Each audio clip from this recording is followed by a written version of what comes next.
Сәлем достар, бүгін біз оп-оңай пирог жасаймыз.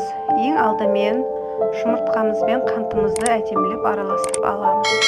Әппақ боп 2-3 есе көтерілгенше айналдырамыз және сары майымызды саламыз.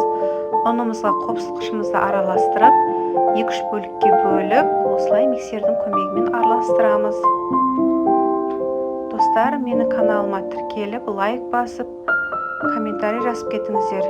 Және де менің формамның диаметрі 18, осылай массамызды салып, бетіне өз қалауларыңызша жеміс-жидектер, шоколад салуларыңызға болады. Мен малина салдым, және де пешті 170 градусқа алдын ала қыздырып қоямыз.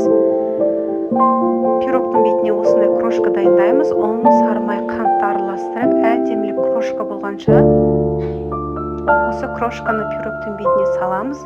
Және де пешті алдын ала 170 градусқа қыздырып, 20-25 минутқа пісіріп аламыз.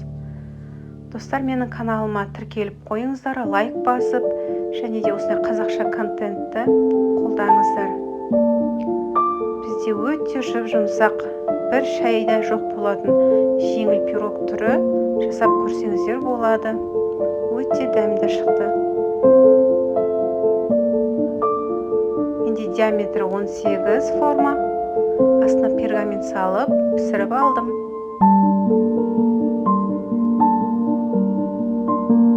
Достар, жасап көріңіздер, өте оңай рецепт. Және алдағы уақытта әртүрлі ең оңай тез жасалатын рецепттермен бөлісіп отырамын. Сол үшін қоңыраушаны басып қойыңыздар. Бізде осындай жұмсақ пирог шықты. Менің балаларыма өте қатты ұнады. Сіздер де жасап көріңіздер.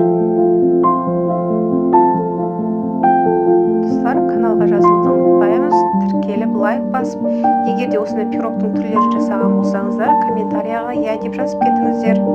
Алдағы уақытта өте жеңіл, оңай жасалатын рецепттермен бөлісіп отырамын. Менімен бірге болыңыздар.